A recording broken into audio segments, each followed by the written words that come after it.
All right, today we're diving deep into the world of one of the planet's oldest and, let's be honest, most misunderstood predators, the shark.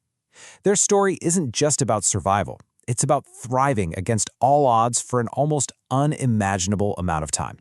So let's get into it. And that number right there, that's the key to everything. 400 million years.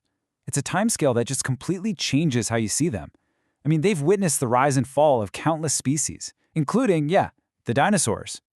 To really wrap your head around that kind of history, we have to put it in perspective. We're talking about a family line that is, in a very real way, older than most trees, older than so many things we think of as ancient. This slide just gives you some incredible context. The very first sharks were swimming in our oceans a full 100 million years before most of the land plants we see today even existed. And while their lineage is ancient, the sharks we're all familiar with, the great whites, the hammerheads, they actually come from a more recent line that showed up about 100 million years ago. So the big question is, how does any creature survive for 400 million years? How do you weather not one, not two, but multiple mass extinctions? Well, the answer is in an evolutionary toolkit that is nothing short of a masterpiece. Let's start with the absolute basics. Sharks are not bony fish, not even close. Their entire skeleton is made of this super lightweight, flexible cartilage. And instead of a swim bladder to float, like most fish have, they rely on a massive, oil-rich liver. This one fundamental difference in their design is a huge key to their success. And their fins? They are incredibly specialized. That big dorsal fin gives them stability, while the pectoral fins on the side give them lift, kind of like an airplane's wings. But the tails, that's where it gets really interesting. A thresher shark literally uses its long tail like a whip to stun prey. A tiger shark's tail is built for these insane, explosive bursts of speed. These aren't just fins, they're precision-engineered tools. And then there's this. It's like something out of science fiction. Sharks have a literal sixth sense.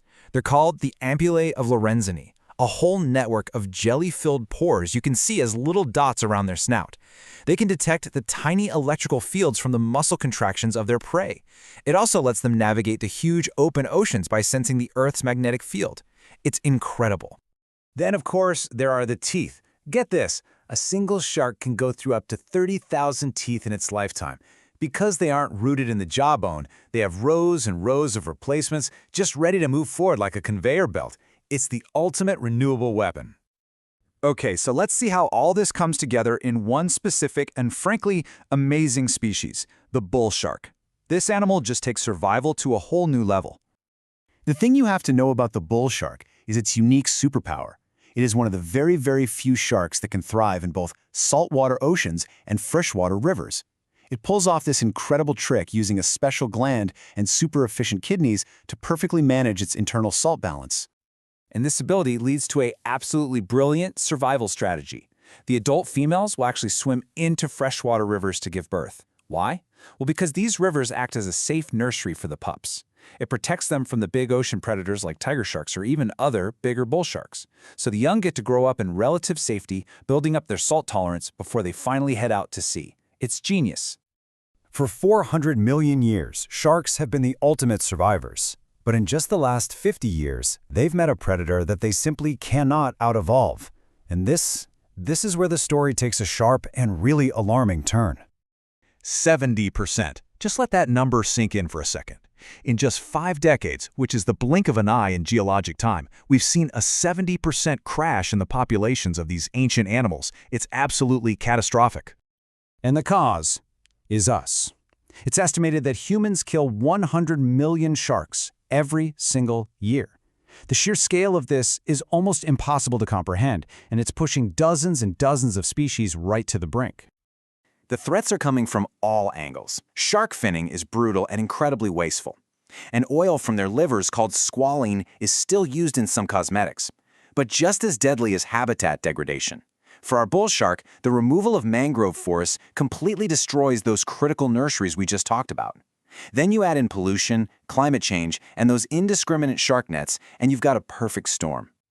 But the story isn't over. As this crisis has become clearer, a global fight for their future has begun, and it's centered on international cooperation and regulating trade.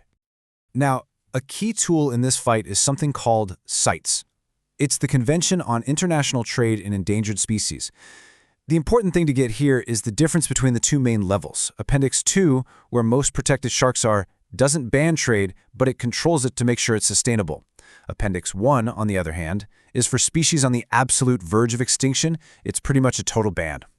And we have seen some real progress. It started with iconic species like the whale shark back in 2003, and the list has slowly grown since then. But the huge leap forward came in 2022, when the blue shark and a whole bunch of other species were finally added. That was a big deal, and it showed a growing global recognition of the crisis. International treaties are absolutely crucial, but conservation also happens on a personal level. It happens through the choices that we all make every single day. So, what can you actually do? Okay, this is the crucial takeaway. It really starts with being a conscious consumer. In many places, fish sold as flake is actually shark meat, so avoid it. Check your cosmetics for squalene. You can sport modern beach protection instead of deadly shark nets. You can reduce your plastic use and advocate for climate action. And yeah, even simple things like snipping the plastic rings on can holders, it all makes a difference. Which leaves us with this final and really critical question. These animals have survived everything this planet could throw at them for 400 million years. They are the ultimate survivors. The only question now is, can they survive us?